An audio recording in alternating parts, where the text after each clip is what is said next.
Last two questions. Some Republicans frustrated over the talks right now have mentioned a year-long CR. Where do you see where Democrats stand on that in your viewpoint, not DeLauro's? And when do you step in when negotiations with DeLauro do not get as far as you hope when it comes to March 14th? The negotiations are ongoing at this moment, led by Congresswoman Rosa DeLauro.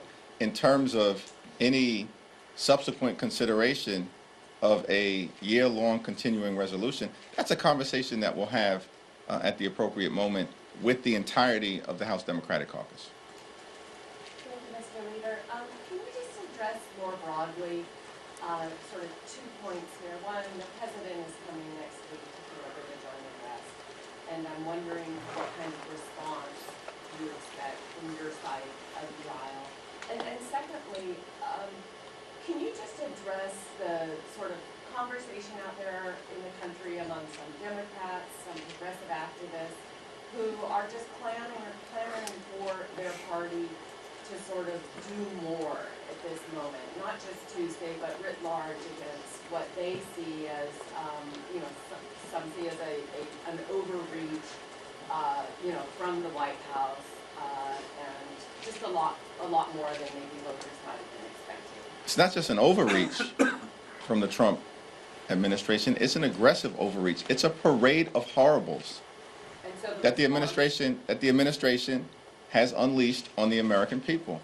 And we have to continue to push back aggressively in every way possible in defense of the American people. Push back in the Congress, just like we did as it relates to the reckless Republican budget.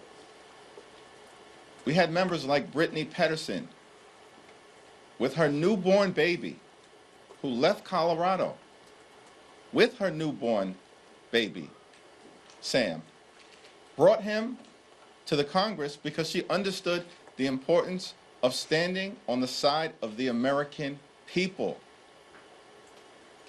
We have members like Kevin Mullen, who is battling an infection after knee surgery, who literally left the hospital, got on a plane from Northern California, traveled with his wife because she needed to change his IV on the plane in order to make sure that every single Democratic voice was in the Congress on behalf of the American people to push back against the reckless Republican budget that will hurt everyday Americans. We're going to continue to aggressively push back in the Congress. We have to continue to push back aggressively in the courts. More than 100 different lawsuits have been filed related to over 35 different unconstitutional and illegal executive orders. Trump administration is not winning in court. They are losing in court, including most recently at the Supreme Court in a 7-2 decision. We know we can never trust Thomas and Alito to ever do the right thing. But the Trump administration just lost in court with respect to the Office of Special Counsel case in a 7-2 decision, and more will need to be done. And we'll continue to work with democracy reform groups as well as Democratic attorney generals to push back aggressively in court. And of course, we have to continue to push back aggressively in communities throughout America.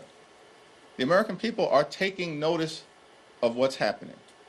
We understand there's a lot of anxiety, concern, fear, shock, and anxiety as it relates to these events that continue to unfold.